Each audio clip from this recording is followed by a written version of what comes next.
हरिः ओम्। नारायण नमस्कृत्य नरं चैव नरोत्तमं देवीं सरस्वतीं चैव ततो जयमुदीरयेत्। धर्मदृढबद्धमूलो वेः स्कन्धः पुराणशाखाढ्यः कृतकुसुमो मोक्षफलो मधुसूदन पादपूजयति। बोलिए सच्चिदानंद भगवान की जय। विजया एकादशी जो फाल्गुन मास के कृष्ण पक्ष में आती है, विजया एकादशी विजय दिलाने वाली होती है। इसी एकादशी व्रत को करके भगवान राम ने समुद्र को पार करके लंका पर चढ़ाई करके रावण पर विजय प्राप्त की थी। इस विजया एकादशी का महात्म इस प्रकार है, लेकिन एकादशी तो कोई भी हो, हर एकादशी बहुत ही प्रभावशाली मानी गई है और एकादशी के कारण लोगों ने बहुत कुछ प्राप्त किया है। कहा गया है वेदों में, यथा पुण्य समम मित्रम नास्ति शास्त्र समो गुरु तथैव एकादशी तुल्यम व्रतम नास्ति जगत्त्रये। मतलब जिस तरह पुण्य के समान कोई मित्र नहीं है और शास्त्र के समान कोई गुरु नहीं है, उसी तरह एकादशी के समान तीनों लोकों में कोई व्रत नहीं है। एकादशी का महत्व भगवान श्री कृष्ण युधिष्ठिर को बताते हैं।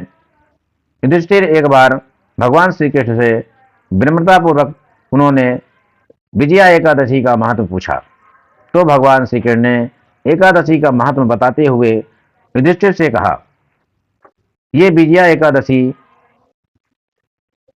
बहुत ही श्रेष्ठ मानी गई है।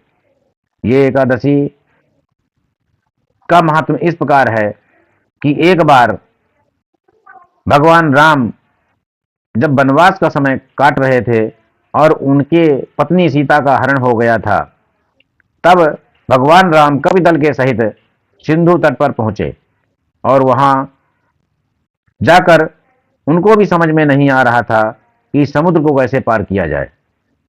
तब समीप में ही दालभ्य मुनि का एक आश्रम था, जिस आश्रम के बारे में देवता लोग सब जानते थे, उनका प्रभाव कैसा था वो सब भगवान राम को भी पता था। इसलिए भगवान श्री राम उनके आश्रम में जाकर उनको दंडवत प्रणाम करके उनसे समुद्र को पार करने का उपाय पूछा।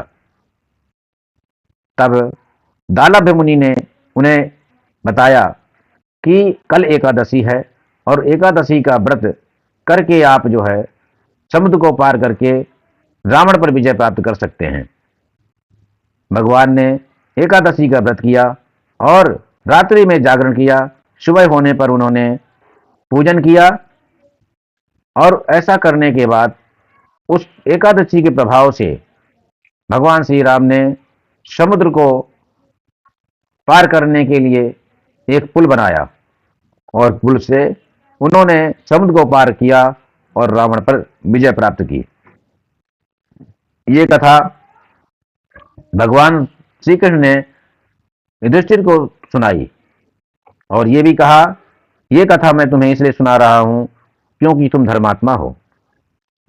धर्मात्मा को ही ऐसी कथाएं सुनानी चाहिए और जो धर्मात्मा होता है उसे सुनना भी चाहिए, क्योंकि सुनने से मनुष्य के पाप भी नष्ट होते हैं और वो सदगति को प्राप्त होता है, ईश्वर के धाम को जाता है। ये कथा विजय भी दिलाती है, धन भी दिलाती है, ऐश्वर्य भी दिलाती है।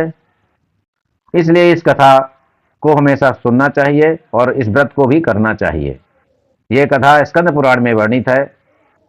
इस दिन अगर आप व्रत करते हैं तो आपको सिंघाड़े के आटे का सगार लेना चाहिए। दूध या फल, मिठाई दूध से बनी हुई आदि ले सकते हैं।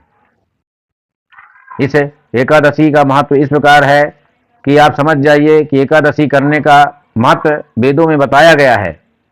यथा समस्त देवानां श्रेष्ठो विष्णु प्रकेततः तथा सर्वव्रतानां च श्रेष्ठमेकादशी व्रतम। मतलब जिस तरह सभी देवताओं में भगवान विष्णु को श्रेष्ठ कहा गया है, उसी तरह सभी व्रतों में एकादशी को श्रेष्ठ कहा गया है। आज एकादशी का महात्मा हमने बताया है और एकादशी की उत्पत्ति और भी बहुत सारी चीजें मैं आपको बताता रहूंगा।